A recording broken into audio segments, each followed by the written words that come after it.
Alright, I just kind of want to have a little, I have various videos in philosophy I would like to make here, as I haven't really made anything philosophical video-wise for a very long time.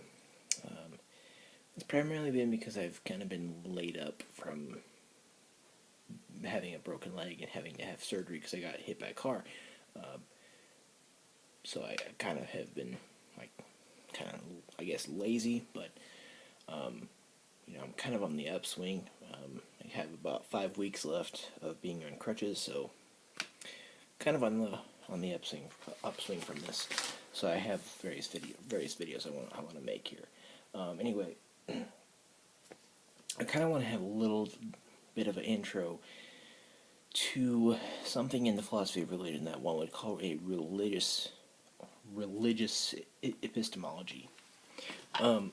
Religious epistemology. Now, first of all, what is epistemology? Epistemology is a branch in philosophy that deals with what we as people can know about, what we can be justified in believing, and it deals in beliefs. It deals in various things that we believe in various belief systems, or what Alvin Plantinga would call a noetic structure. And there's 2 articles that I'm definitely going to be doing. It has to do with religious epistemology has to do with whether it is rational, reasonably acceptable, and within one's evidence in believing and having faith in God. Is it rational to have faith in God? Is there evidence for a Christian to believe in God? And before, before this, one would think, well, probably not, and it's based on faith and dogma and unjustified beliefs, that one has no meta-beliefs that are really justifying it, and there's no real evidence for the beliefs in and about God. If we delve into the exact epistemology of a religious person, to delve into the religious person's belief system, that would kind of show something a little different, I guess. And I'm gonna do a video on Alvin Plantinga's religious belief without evidence, and a video on William Alston's religious experience, and it's like a religious experience and religious belief or something. But I've read both those very meticulously, and I have a lot to say about them. And this kind of ties into this whole thing of what is called fideism. Fideism is the argument that faith in God is not compatible with reason, and it's not, that you can't critique Christian or religious beliefs based on beliefs that are otherwise, because the faith and the reason are not compatible. Because, and like William Alston, he gives 2 practice worldviews: the Christian practice, the Christian epistemic practice, and the perceptual practice. The perceptual practice is what goes on, what is empirical, what is logical, and what is rational and reasonable. The Christian epistemic practice is based on, well, what Alston says is that it's defeaters. He uses the defeasibility thesis, which I will talk about more when I talk about the actual paper. It's mostly that the scriptures and the tenets of Christianity are the defeaters, or they kind of make up what one does epistemically. In religious epistemology, what we're doing is we're looking at belief systems. We are delving into what Alvin Plantinga calls noetic structure. A noetic structure, I will briefly summarize, essentially is The system of beliefs and the epistemic relations between the beliefs to the beliefs and the actual person, as well as the epistemic relations between the beliefs themselves.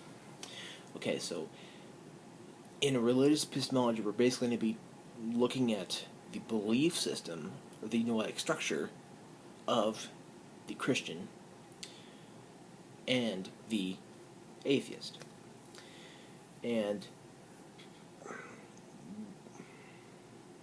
we have fideism, which says that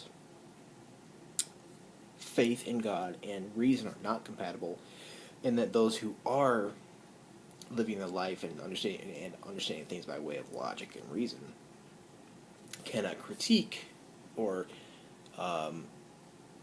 argue against Christianity, because it is immediately not compatible with reason. A religious epistemology can be used to go one of two ways. To go the fideistic way of saying that religion or that faith and reason are not compatible, but I would think Plantinga and Alston both go mostly down the route of saying that there is rationality and evidence and reasonable acceptability in believing in God, and that's by way of the religious epistemology, and that things like Christian apologetics and natural theology are useless. Apologetics is pretty much the things that William Lane Craig does, and those Christian philosophers who use philosophy and arguments to argue with the Christian and religious position of there being a God here against the atheists, and the atheists do the same, just arguing that there is no God here. So it's basically arguments about whether or not there is a God here, and I used to kind of dabble in this, but I kind of now see the uselessness in arguing about whether there is a God or not, because whether one believes in a God or not has to do with the beliefs and the epistemic relations between them within the whole of the noetic structure of the person. Okay. So,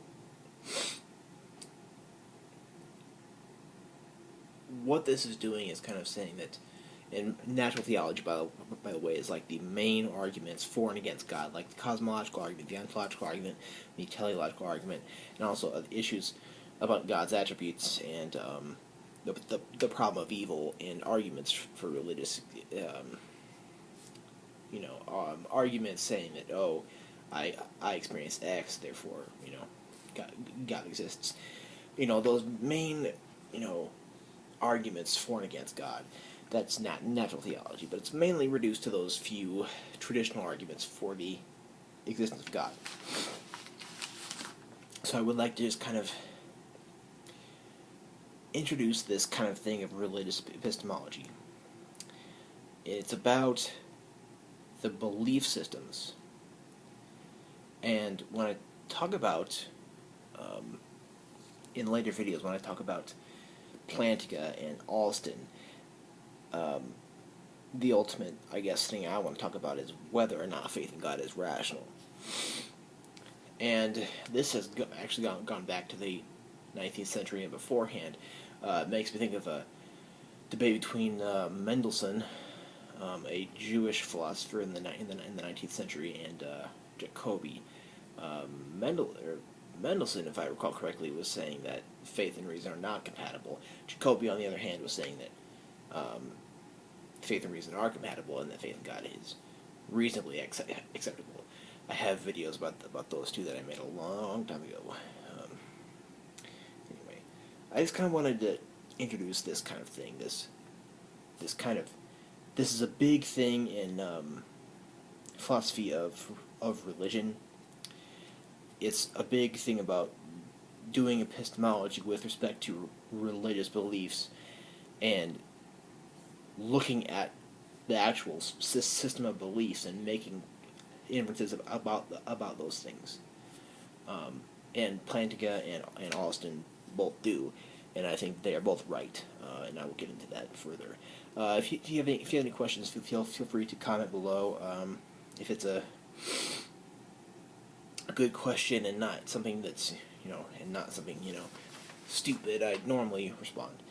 But yeah, I'll probably be doing at least 2 more videos on this, and then I'll probably read some more things, like especially the critique of planting as epistemology. So yeah, this is a very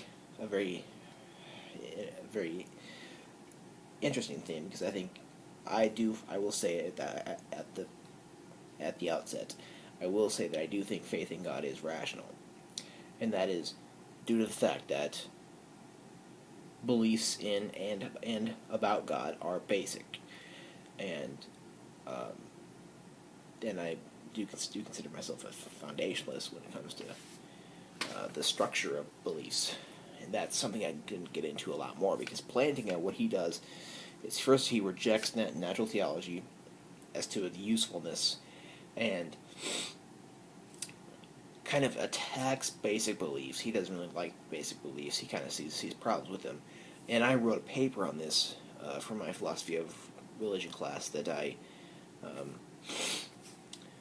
pretty much kind of looked at Plantinga's way of looking at basic beliefs and said, well, we can get around these little issues by way of the following. That's kind of what I did in my paper, that I could have expanded beyond the 6 pages. I definitely could have gone further. Yeah. Again, let me know if you have any questions. I have quite a few other videos I want to do before I do the ones on Plantinga and also, but they are definitely coming.